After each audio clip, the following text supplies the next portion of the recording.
Good evening, everyone. We'll call a meeting to order. Rebecca, would you please call the roll? Flournoy. Here. Hallie. Yes. Gandy. Here. Thompson. Yes. Hamilton. Here. Thanks. Council, I know we're going to add an ambulance report, which is already on your agenda, so we will add that. Any other additions or changes? Now we'll move to our consent agenda. We have approval of the minutes from the September 24th council meeting. We have approval of payroll from October 5th in the amount of $116,915.16. We have approval of the August finance report, acceptance of the Beautification Commission minutes. We have resolution of employment for a communications specialist, Ariel Rinneberger, at $18.96 an hour. We have approval of claims in the amount of $344,767.05, of which we have one claim over $75,000, which is DC Concrete and Construction, for $77,611.96. Any questions regarding those consent agenda items? Not entertain a motion to approve. So moved. Moved by Thompson. Second. Second by Gandy. Any discussion? Please call the roll. Thompson. Yes. Gandy. Yes. Hallie. Yes. Hamilton. Yes. Flournoy. Yes. Okay, thank you. This guys will move to our public appearances. Ask Ray Griffin, who's asked to address the council. Good evening, Ray. Hey, good evening. I guess I'm in here because I don't quite understand our setback. I know what they are, what the code reads. But just assume you have a lot, average lot in town's either 50 or 66 by 132. So if you have a lot like this, and that's facing, say, 5th Street or whatever street, you can only put a 48-foot house up, and you have no room for a 2-car garage on there because of our setbacks. You have to have 30 feet in the front and 30 feet from the rear of the house to the back lot. However, I can build 6 foot from that back lot, 6 foot from the side lot on each side, and come within 6 foot of that house with a complete building. But you can't put a deck on the back of that because it exceeds the 35 feet. I guess I don't know why. So you're talking about the inconsistency between construction and construction of a deck? Yeah, it just doesn't seem, I mean, I could see it in new subdivisions or something like that, but we're limited in town. I asked about a variance and they thought, probably not. And I don't know what it cost, a couple $100, but that's my main question. The other is, if you have 20 houses in line on a street, say this is 5th Street, there's 20 houses in line this way, here's the corner, there's 20 this way, they all have 20-foot setbacks, and you'd like to put a house a 20-foot setback, you can't. You have to move it back 30 feet. Yeah, it just doesn't make sense to me. Are they grandfathered in because? They're grandfathered in, but I mean, doesn't it seem like if you got 20 houses this way and 25 this way, and they're all 20 feet, that one lot should be able to put a 20-foot house so you're consistent with everything else? I understand the code says no, okay? But why can't you put a deck on the back of the house, even though the setback's 35 feet? So if this is the end of the house here, I can't put a deck, but I can go 6 foot out here and I put a building, I put a 2-car garage, I put whatever I want up. As long as it's not attached. As long as it's not attached and it's not a structure above ground, Isn't that so people can put up sheds for their lawnmowers and? you can put a whole garage, you can put a building up back there from lot line to lot line without the 6 foot setback on each side, 6 foot here, 6 foot there. You can only cover so much of your backyard with a building. You can't cover the Okay. entire backyard. Okay, but you can still go up to that 6 feet.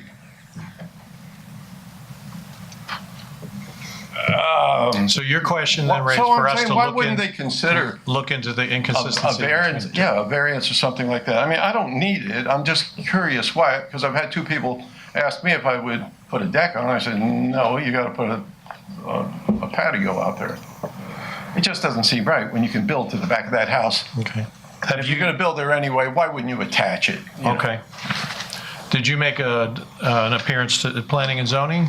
By any chance, No, I spoke with Scott. He was great. He told me, what the setbacks, and I spoke with Dawn, and I mean, people were great about explaining to me Okay. what the code reads. Well, I read the code, and I understand, but I mean, it just doesn't seem right that you can put that building up within 6 feet. I didn't know if there's a reason for it. Does it seem logical? No, not to me. or many of the people I've spoken with, but you can do it. I would think that they would maybe consider a variance if you wanted to put a deck on that area. I mean, not a monster, 8 by 10's all this lady wanted. But they told her no, because at the end of that deck, you didn't have 35 feet to the rear property line. I just think it's something that maybe someone Okay. should look into, you know? Well, I think there are two ways to go with it. Either, property committee, when you get an opportunity to meet again, you can look at this. And the other is that, at a certain point, I think we do want to review our codes. And I think that's part of what we would review for are things that might be inconsistencies or something that's a little bit more progressive in that area. So if this isn't, a burning immediate concern, No, it's just, I have a lot down on Fifth Street, and everything will work out fine, even with the codes. It's just the idea, if you got 20 houses this way and 25 this way, that other 10 foot would help put that 2-car garage on there without doing a 6-foot space in back of the house and that. It should be right in line with the rest of the houses. It would look right. And I would think they would allow a variance, but they said probably not. I could see this in a new subdivision or something like that. I could see that. Then, we start like that. We're in town, in some cramped spaces sometimes, I just didn't see the reasoning behind why the 6 feet. But you brought up a good point, because no one's told me that about the square footage of the house, of the yard and stuff like that, But still, even if you can build that damn thing from there to the back lot, the size of your house, it doesn't make sense. So just thought I'd bring it up. I'd be glad to meet with planning, whoever you got to meet with, planning and zoning, and see if they can. Yeah, well, they're not going to make the policy, but if I wouldn't, Just kick it out. I'd encourage you to do that and maybe see a what their variance read would might be. work instead of a no. Okay, go ahead. So City Engineer Melanie Carlson and I met with the gentleman. We're looking at an incentive program for infill.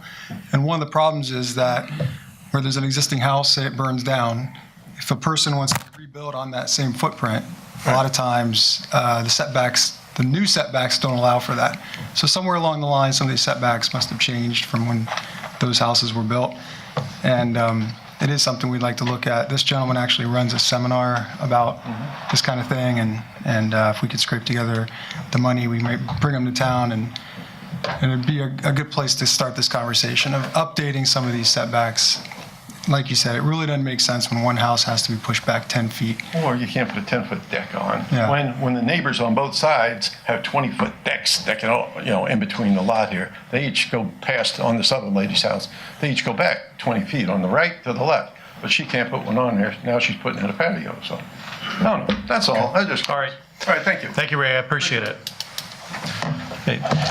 Next, council, I'm going to ask Melanie Carlson to introduce our next person regarding our public appearances. Good evening. At the last council meeting, I believe I discussed we were looking for a new architectural firm to do the City Hall ADA upgrades.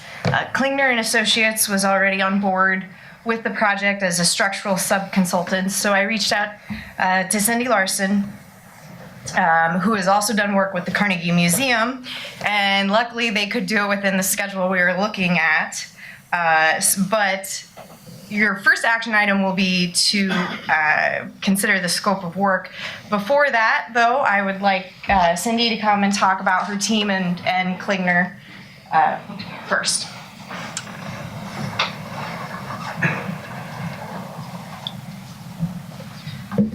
Good evening, and thank you for allowing me to come and speak a little bit about my company. We put together this proposal. Klingner and Associates is out of Burlington, Iowa, and we're a multidisciplinary firm. So we have a structural engineer in-house as well as a mechanical, electrical, plumbing engineer in-house. So our proposal is a complete proposal for your accessibility project. The accessibility project includes upgrading your 2 public restrooms to be accessible, as well as your front entry vestibule.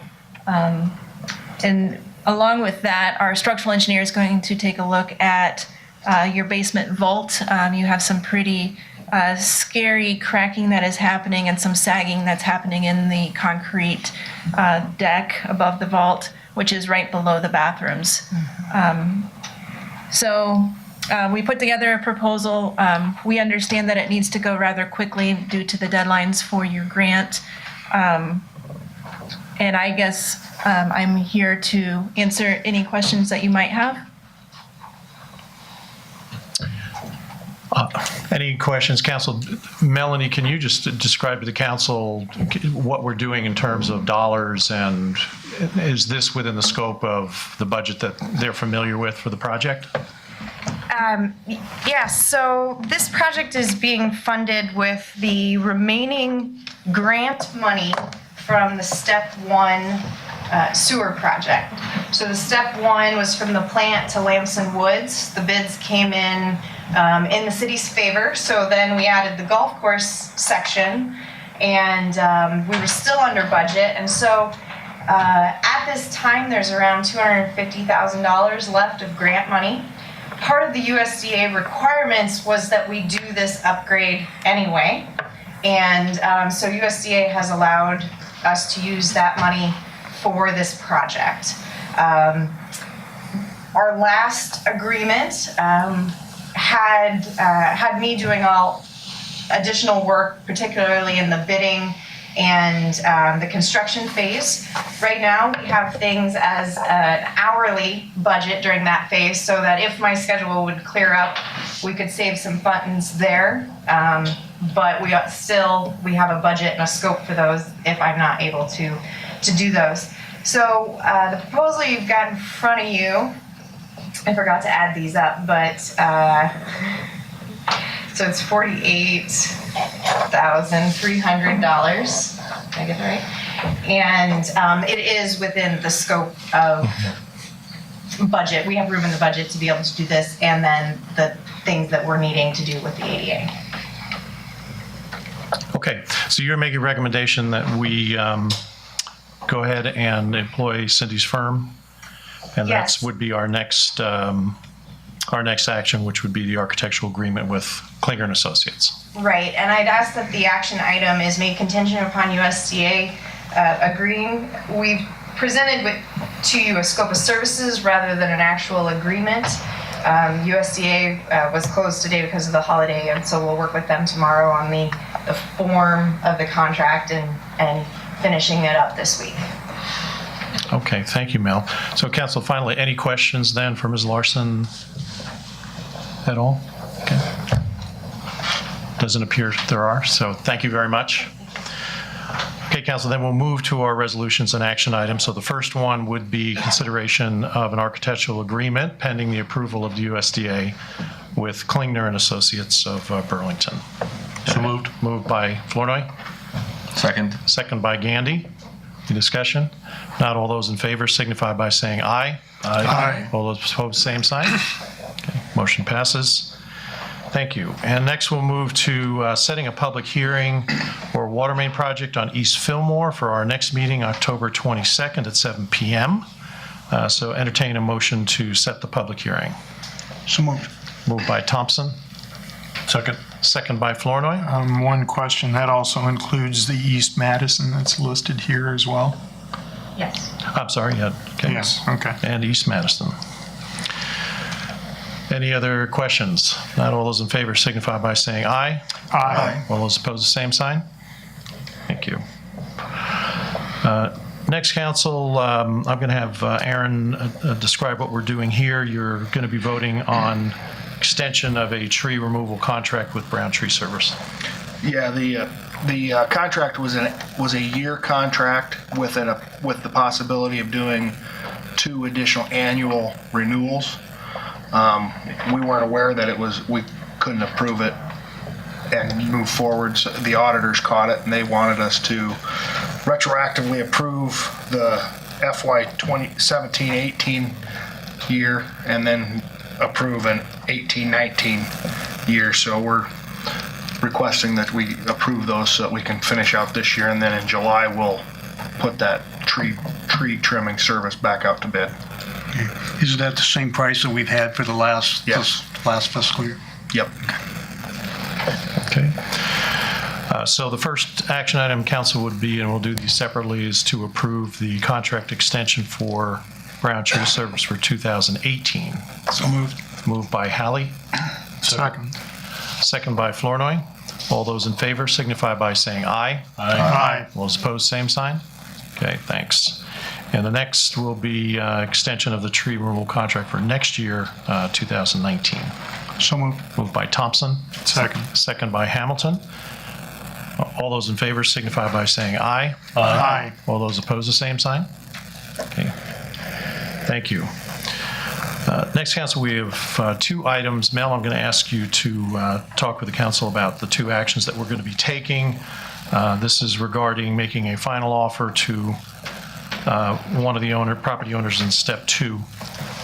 Correct. So one of the property owners on step 2 at Cody Circle, we've reached an impasse as far as negotiating the easement for the project. So your first action item is authorizing the final offer of $7,400.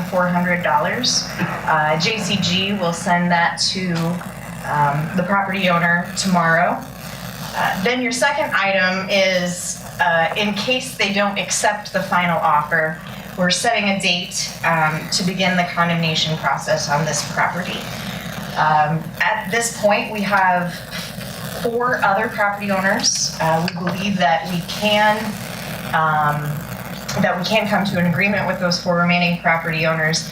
But if we wouldn't, we would be going through this process again for that property owner. So this does not, apply to all of the 4 remaining. It only applies to the property here on the resolution. Okay. Thank you, Mel. Council, any questions regarding that? Okay, so the first item then will be a resolution authorizing the final offer of $7,400. Entertain a motion to approve. So moved. Moved by Flournoy, Second. second by Thompson. Any discussion? Not, please call the roll. Flournoy. Yes. Thompson. Yes. Hamilton. Yes. Hallie. Yes. Gandy. Yes.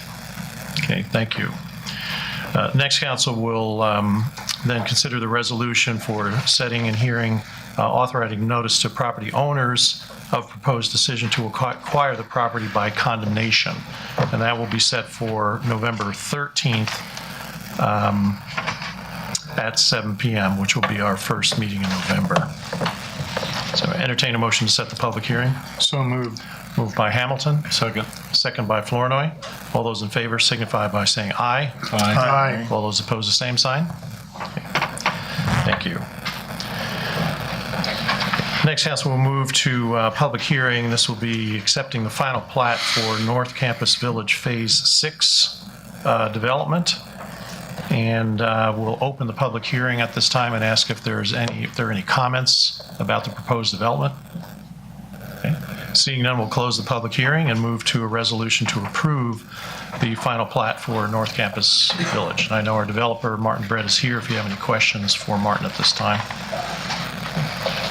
Can I entertain a motion to approve then the final plat? Move to approve. Moved by Hamilton, Second. second by Gandy. Any discussion? Please call the roll. Hamilton. Yes. Gandy. Yes. Flournoy. Yes. Hallie. Yes. Thompson. Yes. Okay. Thank you.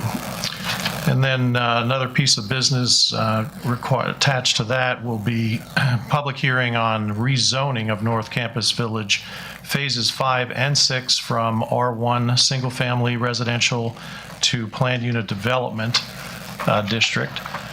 Is there any comment on this? Melanie, you want to give a description about the move to a planned unit development and how both phases are coming in under that? Right.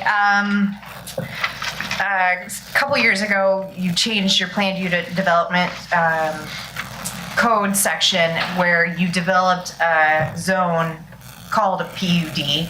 And so that is why we're only doing phases 5 and 6, not the previous phases that were done under your old ordinance. And at the time of accepting the PUD for phase 5, we probably should have rezoned it at that time, but we just recently caught it, so we're doing cleaning both of them up this time. Okay, thank you. So we'll open the public hearing at this time and ask if there are any comments regarding the rezoning. Okay. Not seeing any, we'll close the public hearing and move to consideration of the ordinance to rezone phases 5 and 6 from R1 single-family residential to planned unit development. This will be the first reading of the ordinance. Motion to approve. So moved. Moved by Thompson, Second. second by Hamilton. Any discussion? Not all those in favor signify by saying aye. Aye. All those opposed, same sign. Okay, thank you. Next, we'll move then to another matter on the North Campus Village Phase 6. So it would be to accept the planned unit development. So we'll open the public hearing at this time and ask if there's any comment. Not seeing any, we'll close the public hearing. So entertain a motion to approve the North Campus Village 6 planned unit development. So moved. Moved by Gandy. Second. Second by Hamilton. Any discussion? Not all those in favor signify by saying aye. Aye. All those opposed, the same sign. Thank you. The next, council, we have two developments that are applying for workforce housing tax credits, and actually one for historic tax credits. We'll take the first one. This will be for the Kensington Park project, and this is an application that has already been submitted on another project, and we are going to revise it to this project. And Melanie, if you'll describe what that. That pretty much sums it up. The Iowa Developers- Finance Authority is no longer taking new applications. So this developer is requesting city support to ask Iowa Finance Authority to move those tax credits from one development to another. The letter and the resolution are not that detailed, but that is the intent of his application. You want to talk about the prior developments, if the council's familiar? The prior development was on Pleasant Plain Road, and the homeowners association was written such that it was not in favor of continuing expansion of the subdivision that was already there. So this developer found another piece of property and has started renovating. These are the apartments on Libertyville Road. The developer has already started renovating, but has a building permit with us for a third building. Okay, so the two actions we will take then is a resolution of support for the application, and this is a revised application from the two projects, and then the second will be a letter of support to the Iowa Finance Authority for this project. So first, we'll take the resolution of support for the application for workforce. Mayor, do we want to clarify, though, there are no city funds involved in this? Correct. Right? In other words, it is strictly just support. Yeah, we are actually supporting with our tax abatement, Yes, which is but standard. Yes. Exactly, yeah. Yep. Any development would get that anyway, That's but we are pledging that in advance of this project that should it be successful, it would go through. Okay. So entertain a motion to approve. So moved. Moved by Thompson. Second. Second by Hamilton. Any other questions or discussion? Not all those in favor signify by saying aye. Aye. All those opposed, the same sign. Okay, thank you. Next then, council, would be a specific letter of support to the Iowa Finance Authority stating the city's intentions, and this would be again for the Kensington Park project. Entertain a motion to approve. So moved. Moved by Thompson. Second. Second by Flournoy. Discussion? Not all those in favor signify by saying aye. Aye. All those opposed, the same sign. Motion passes. Thank you. Next, council, we have another project. Melanie, I'll give you, if you could give us background on this one as well. All right, for the Loudon renovation project, I believe it was in the paper several months ago that they had received their workforce housing tax credits. So now they are applying again for the historic tax credits because of the nature of the building. Roughly a year ago, the city provided this same resolution and action item, but it was it was only good for 1 year. And since they didn't receive it at the last application, we're simply renewing it for another year. Yeah, changing the date. And to Councilman Thompson's question on the last project, is this making the same type of commitment, or is this more of a general letter of support because it's state housing No, tax credits? This does also include the statement of that this project is eligible for our 10-year multifamily housing tax credit. Great. Okay. Thank you, Mel. Okay, Council, then the first item would be resolution of support for the state historic tax credit application for Loud Machinery Building Housing Project. So moved. Moved by Flournoy, Second. second by Hamilton. Any discussion? Not all those in favor signify by saying aye. Aye. All those opposed, the same sign. Motion passes. And then on the follow, we'll have a letter of support to the Iowa Finance Authority for the application. This would be a city letter of support. So moved. Moved by Flournoy, Second. second by Hamilton. All those in favor signify by saying aye. Aye. All those opposed, the same sign. Thank you. Okay, now, as you can see, Council, we have 16 resolutions ahead of us. I'm going to ask our city attorney if there's a way we can take all of these properties in one resolution. That's what I was just going to say. I have a motion by Thompson. You can actually sit down. You don't need to talk. I'll go quickly. You've heard that before. One way we can streamline this is to just tell you what you have related to each property. You have a copy of a purchase agreement. I didn't give you the easement types, temporary and permanent. You have a copy of the resolution that states what the purchase agreement does, and you have a copy of the easement sketch. So you have a responsibility to be versed on this before you approve the purchase, but each one of these is necessary for our sewer. To move forward with step 2, there are going to be about 3 times this many, and I was intending to bring you about 8 of these at a time, but I want to get caught up to where my intent was.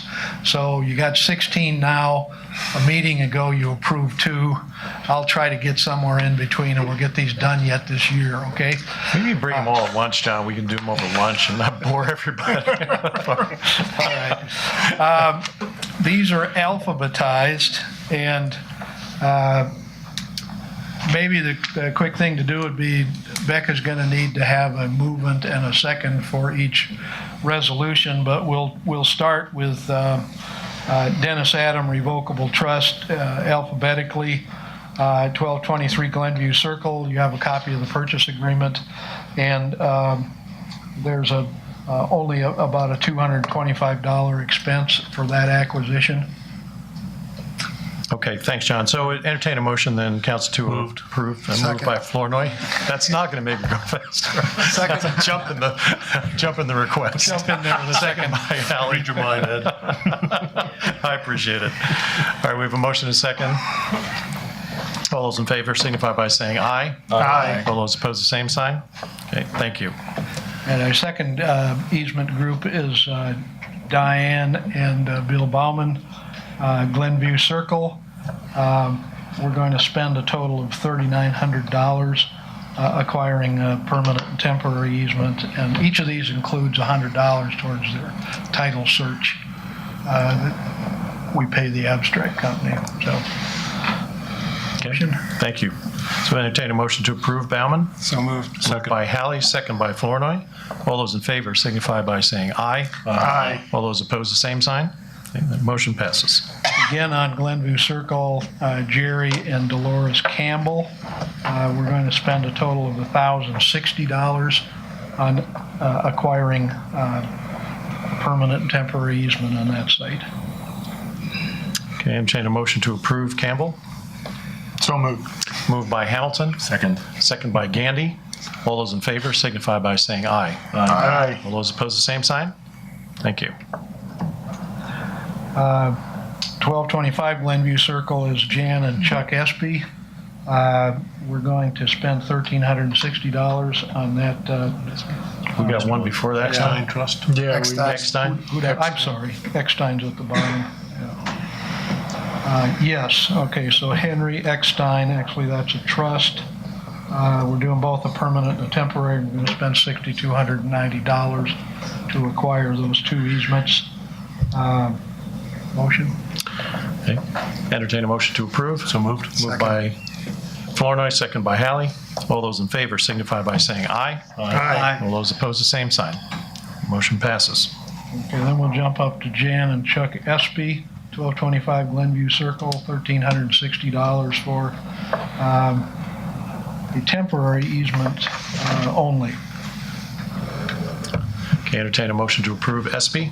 So moved. Second. Moved by Hamilton, second by who second? By Flournoy. All those in favor signify by saying aye. Aye. All those opposed, the same sign. Thank you. And we have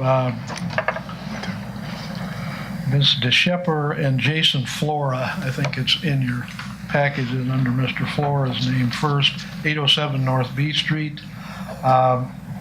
There is actually, the only expense involved is going to be the title work on that. So it's $100 and they're basically donating the temporary easement. Okay. Entertaining a motion to approve Flora. So moved. Moved by Gandy, second by Flournoy. All those in favor signify by saying aye. Aye. All those opposed, the same sign. Passes. Then we're going to 1202 Cody Circle, Tom Gamreth. And again, the only expense to the city will be the title work. And he's donating a temporary easement also, And the total, the amount that you're... $100. Okay. All right. So entertain a motion to approve Gamreth. So moved. Moved by Hallie, second by Hamilton. All those in favor signify by saying aye. Aye. All those opposed, the same sign. Motion passes. And then we'll go to Royal Oaks, Kelly Good. And there is a temporary easement and a permanent easement, total cost of $4,720. Okay. Well, entertain a motion to approve Good. So moved. Moved by Flournoy, second by Hamilton. All those in favor signify by saying aye. Aye. All those opposed, the same sign. And we'll go to John and Rhonda Hammis, Suncrest Drive. There is a temporary easement that's pretty good sized. The cost of that plus the title search is $2,430. Okay. Entertain a motion to approve Hammis. So moved. Moved by Gandy, Second. second by Flournoy. All those in favor signify by saying aye. Aye. All those opposed, the same sign. Okay, motion passes. And we'll go to David and Charlotte Kessel, 2252 Middle Glasgow Road. That is a square foot permanent easement and a 4/100ths of an acre temporary easement. We're going to spend $300 on that. Okay. Entertain a motion to approve Kessel. So moved. Moved by Flournoy and second by Hallie. All those in favor signify by saying aye. Aye. All those opposed, the same sign. Motion passes. We're going to go to Glen Corica, 202 Forest Drive. And that's a temporary and a permanent at a cost of $3,390. Okay, thank you, John. Entertain a motion to approve Corica. So moved. Moved by Gandy, Second. second by Hamilton. All those in favor signify by saying aye. Aye. All those opposed, the same sign. Motion passes. Then we go to Phil and Connie Miller on Suncrest Drive. It's a 3/10ths of an acre temporary at a cost of $2,500. Okay, entertain a motion to approve Miller. So moved. Moved by Hamilton, Second. second by Gandy. All those in favor signify by saying aye. Aye. All those opposed, the same sign. Motion passes. Then we're going to go to Richard Meinert, Pleasant Plain Road. That is also a temporary easement. It's about 3/4 of an acre. It's only going to be $200. Okay, entertain a motion to approve Meinert. So moved. Moved by Flournoy, Second. second by Hamilton. All those in favor signify by saying aye. Aye. All those opposed, the same sign. Motion Okay. passes. We're going to go to Cody Circle again, Bill and Sigrid Moore. And they are a temporary easement also for $1,110. Okay, entertain a motion to approve more. So moved. Moved by Hallie, second by Flournoy. All those in favor signify by saying aye. Aye. All those opposed, the same sign. The motion passes. And then we have Ed and Nancy Peterson, 911 North B Street. That is both a permanent and a temporary easement for a total of $4,450. Okay, entertain a motion to approve Peterson. So moved. Moved by Flournoy. Second by Hamilton, or Thompson? Is that Hamilton? All those in favor signify by saying aye. Aye. All those opposed, the same sign. Okay, the motion passes. Then we're back over on Glasgow Road with Steve E. Wyatt. And that's a temporary and a permanent easement for a total of $1,720. Okay, entertain a motion to approve Wyatt. So moved. Moved by Hallie. Second by Flournoy. All those in favor signify by saying aye. Aye. All those opposed, the same sign. Pretty painless, John. Thank That you. wasn't so bad. No, was it? that's good. Thank you. Good I'll job. get the numbers from you, Becca. Thank you. Thanks. I have it written down too. All right, council, I'd like to set a work session, and this will be our session with Confluence doing our comprehensive plan.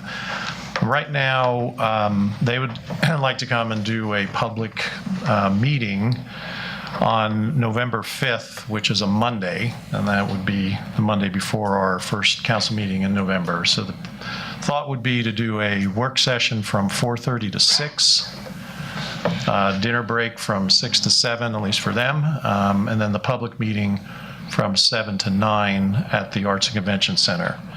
So how does November 5th look for everyone? I will be out of town until late in the afternoon on that day. 4:30? Probably early evening.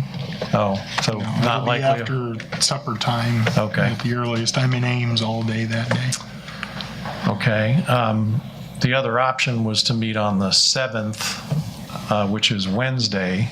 That was open at the convention center. Also, it is a night that we run into some problems with church nights, so for a public meeting, it's not ideal.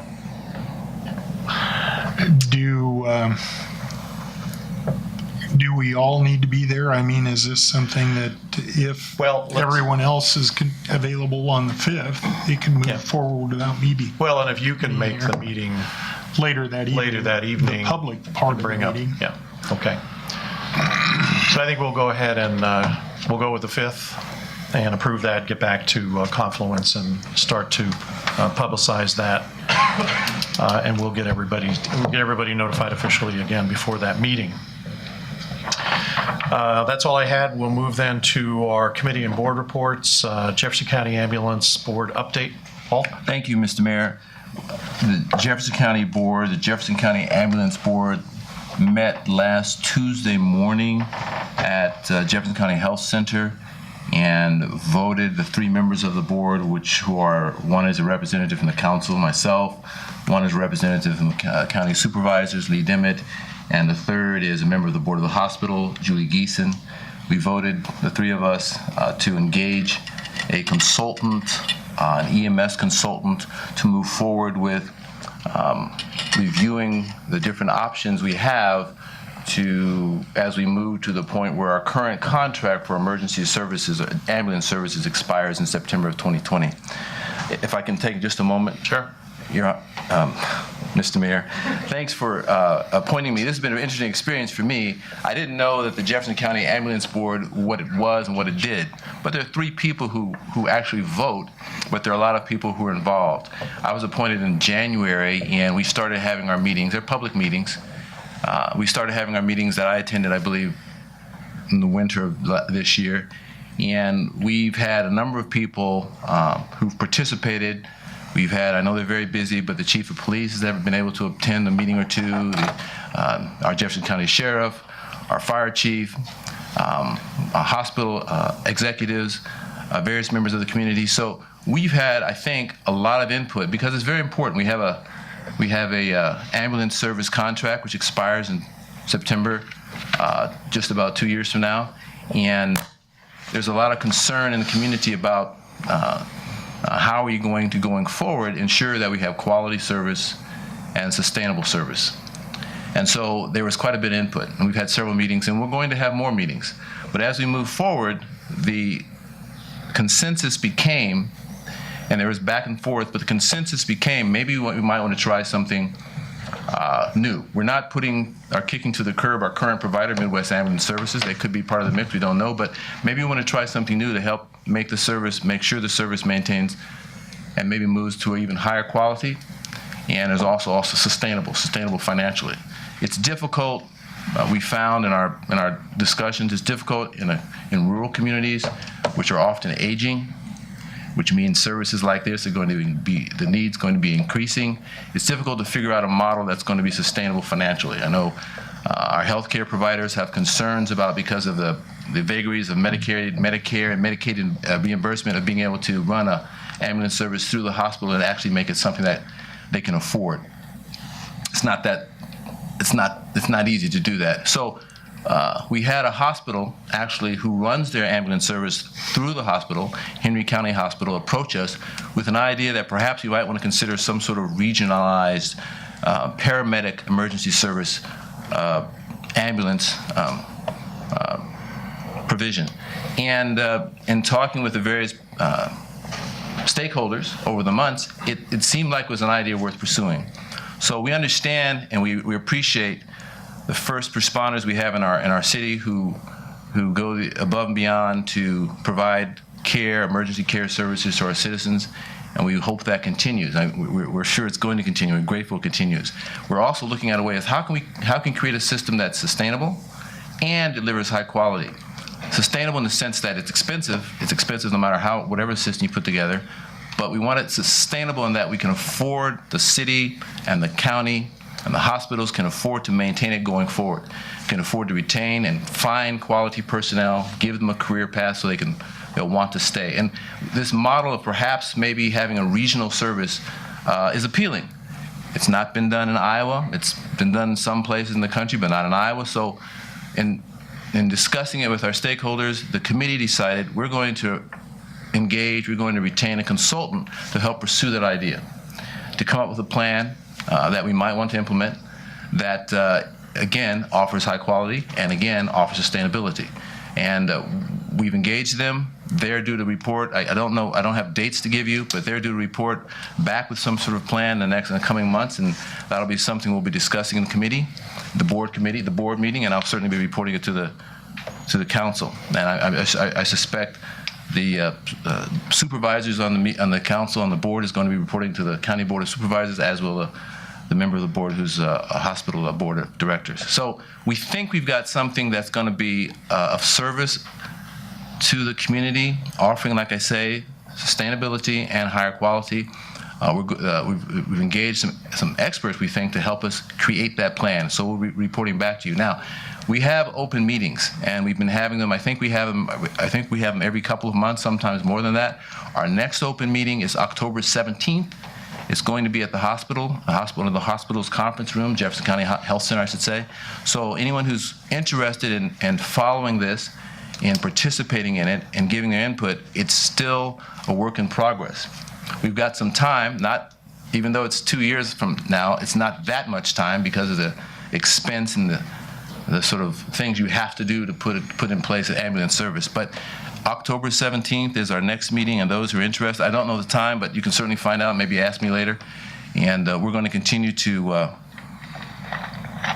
make progress and keep the city informed. Was your vote unanimous to hire the consultant? Our vote was unanimous, yes. Okay, thank you. Because I know you had reported that you were going to the board.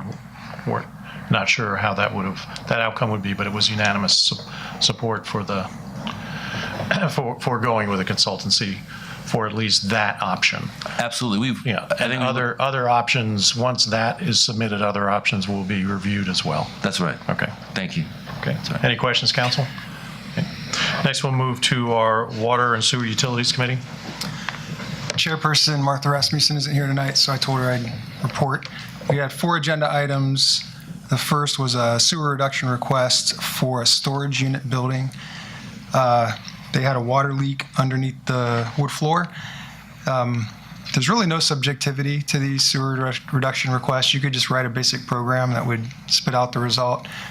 Question one is the water leak on the city side of the meter or the property owners? If it's on the property owners, then if that water was used or wasted, it still has to be paid for. It was still treated and delivered, and there's no city fund that pays for other people's water. We all have to pay for our own water. So the water side was not reduced, but the second question is, did the water that leaked go into our sewer system, and was it treated, or did it flow into the ground? In this case, it flowed onto the ground, so we did make a motion to approve the sewer reduction, so the sewer portion of that bill would be reduced because that water that leaked did not go into our sewer system, and therefore we did not pay to treat it. So I'll make that motion to approve the sewer reduction request for 501 North 8th Street. How much? Oh, gosh. Rebecca, do you have it? That looks like $713.89. Thank you. 713.89. I'll second. Okay, motion by Hallie to approve the refund, second by Flournoy. All those in favor signify by saying aye.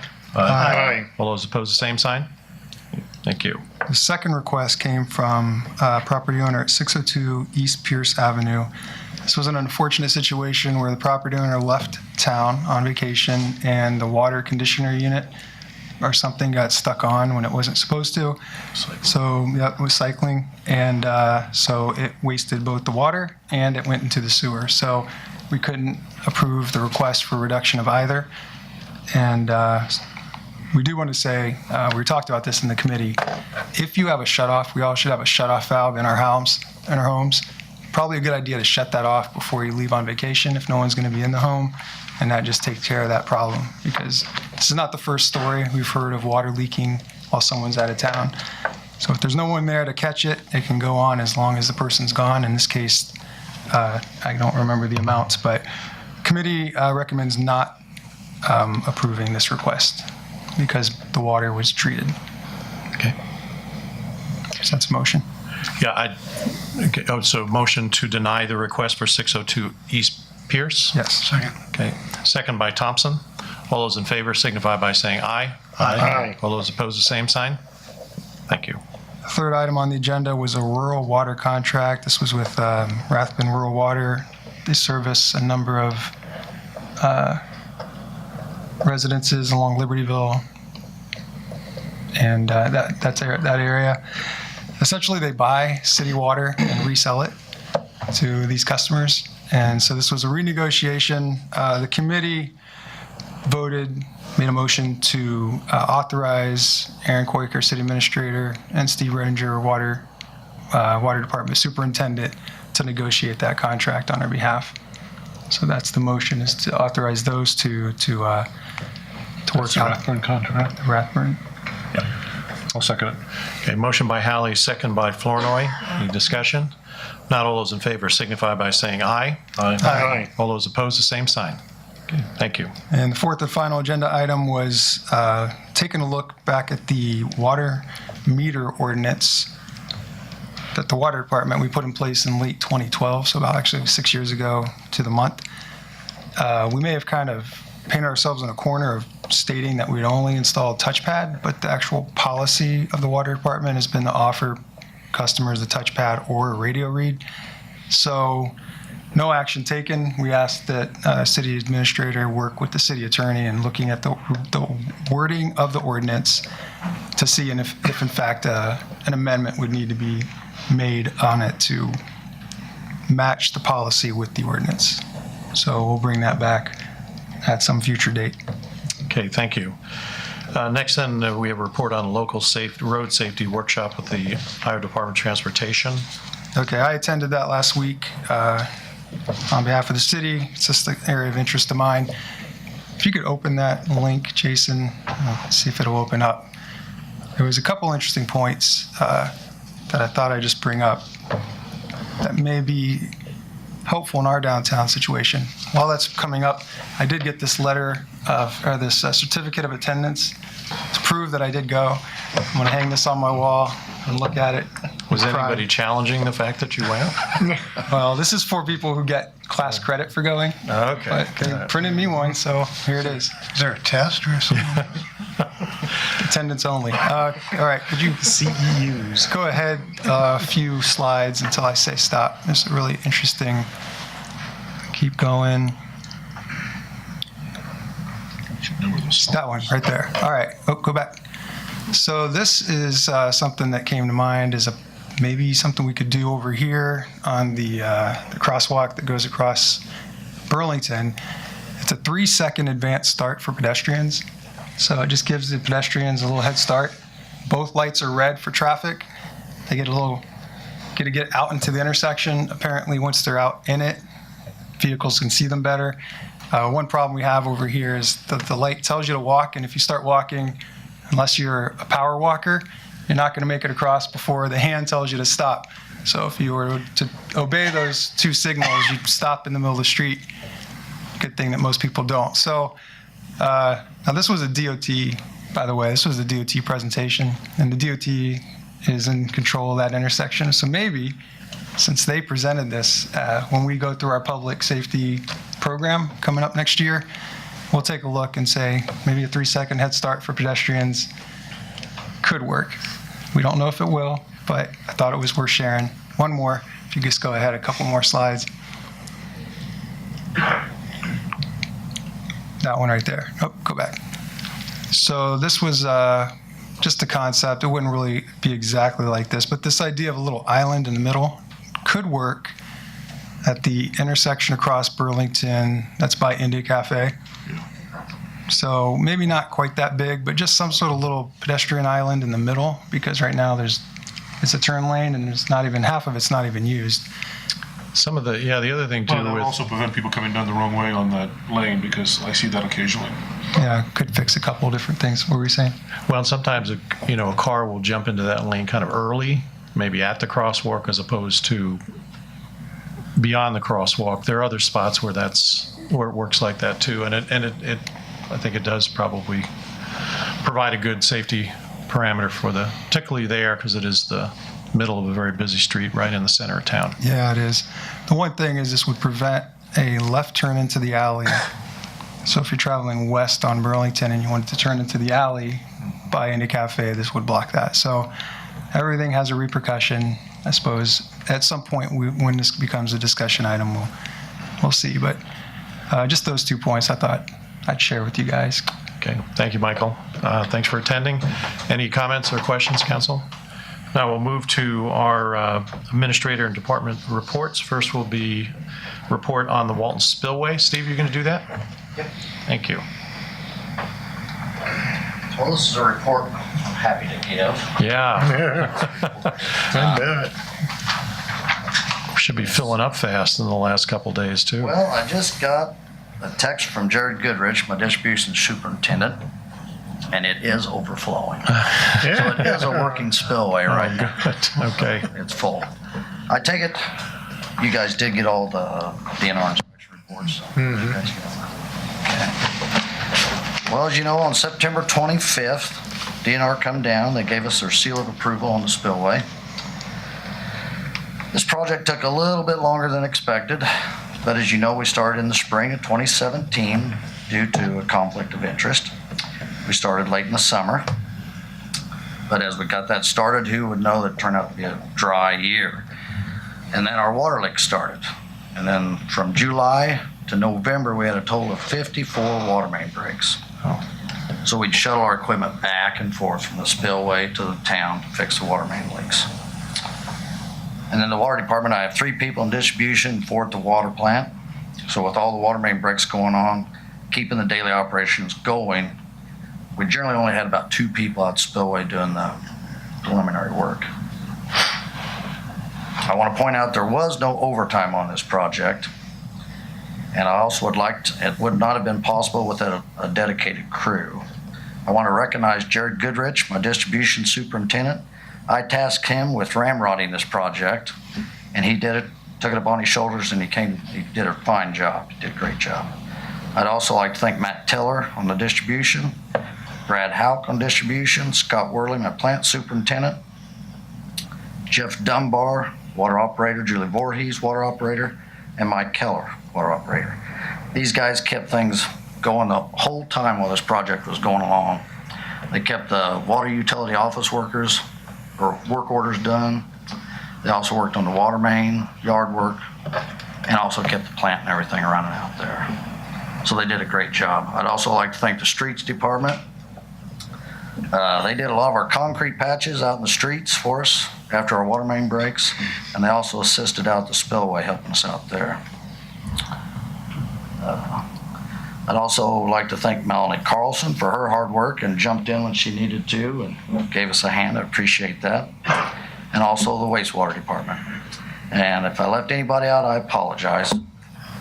But with the dedication and teamwork, it was a good project. It went really good. Well, Steve, thank you. You know, it really, what you're highlighting is the fact that, you know, this was a project that was done in-house, and it was a cooperative effort, so we really appreciate all those people you're thanking as well.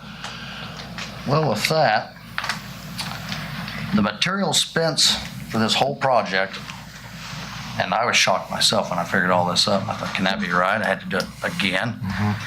The only person that come close within $3,000 was Melanie. I called her up and I said, hey, Melanie, got it all tallied up. What do you think we spent on material for this project? And she goes, $75,000. Come out $78,247.31. Wow. I couldn't believe that. So What was the engineering estimate for the cost to have somebody outside of us do it? the engineers figured up $189,000 doing it in-house, $400,000 if we contracted it out. Wow. And then like Melanie pointed out, there was a lot of extra concrete in there that could have went up a little bit more. Right. Because there was a spillway on top of a spillway when we got to knocking all the concrete out. So with that, we do have some slides. I don't know if you can bring those up or not.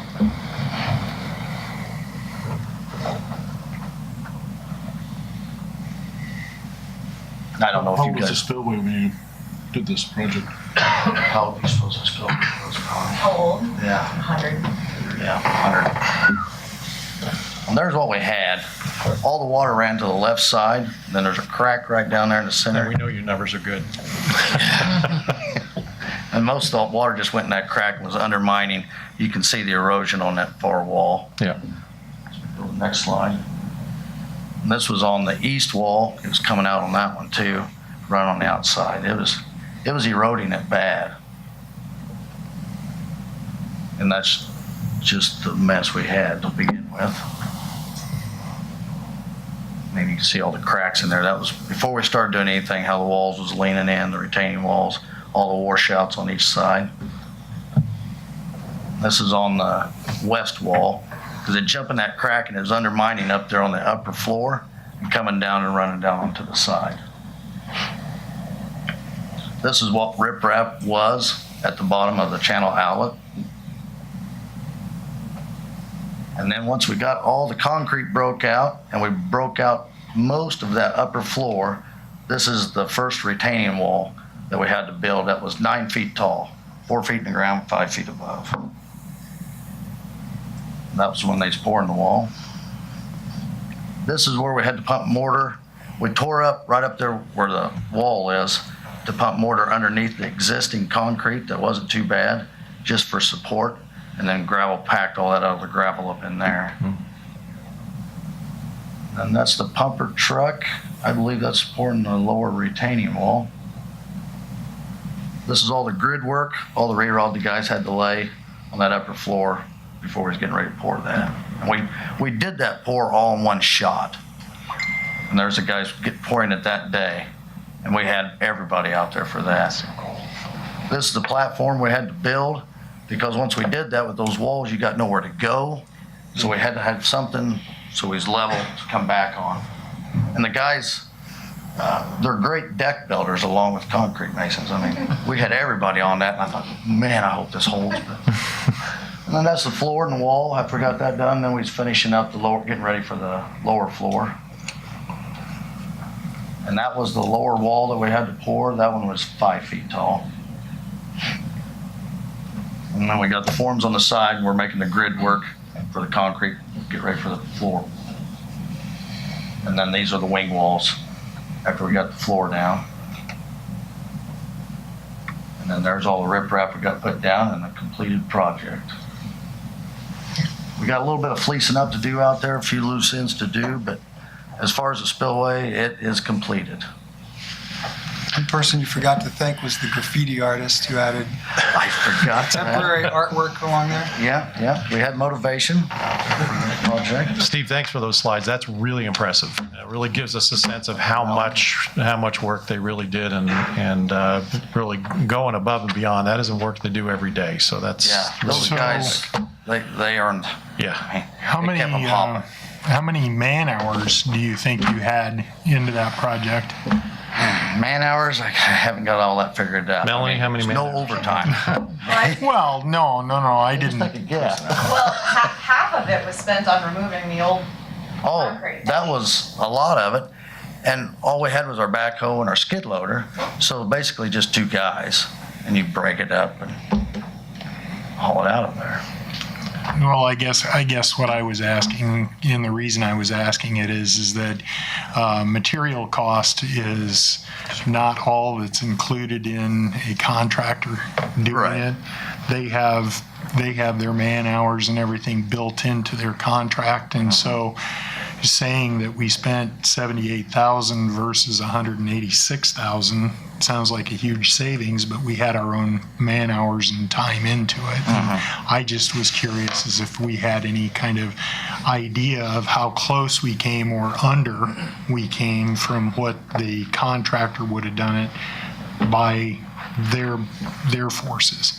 I realize it probably would have been a shorter amount of time for the contractor. Oh, yeah. Because of all of the things that we had to jump through, all the hoops we had to jump through with all the breaks you were talking about in water mains and sewer work that continues to go on, because I know there was guys from the sewer department that were out there and that it just, I don't know, it was just a kind of a follow-up. Yeah, it does add to the cost. But then again, as Steve described how there was a lot of double duty going on. A lot of double duty. You're going to discount even that. And when Mike, wanted to see if we could do this in-house, I think we can. It's going to be a load, but we got it done. Well, good. We That's saved very a lot. good accomplishment. Daryl, I also wanted to mention too, with the completion of the alley, I think great work done by your crew also, and getting that done in a tight, busy spot in our downtown. So great work and congratulations. Thank you. Okay, thank you, Steve. Appreciate it. Next, Aaron, get a report for us. The two big things that I worked on here recently is with our virus that the computer systems acquired here. We actually had a network assessment done prior to that, and they brought that network assessment back. Access Systems did, and they have a pretty good handle on what we need to do to improve our or to protect us from our vulnerabilities that we have now. They also have a plan to put our IT needs to the forefront of of their program, so that we can have our system taken care of and have the customer service that we duly need. So we're probably going to spend a little bit more money on IT service here in the near future, but it's sorely needed.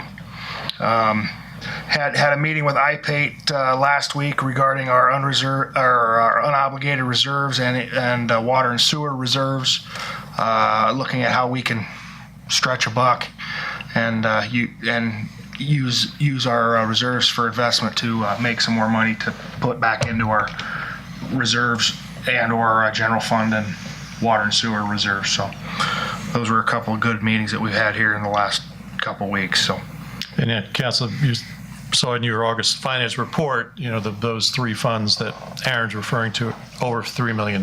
So there is money that can be going to work through an investment vehicle. Anything else, Aaron? That's it. Okay. If there's any other business for the council, I'll entertain a motion to adjourn. Move to adjourn. Moved by Hamilton. Second. Second by Gandy. All those in favor signify by saying aye. Aye. All those opposed, same sign.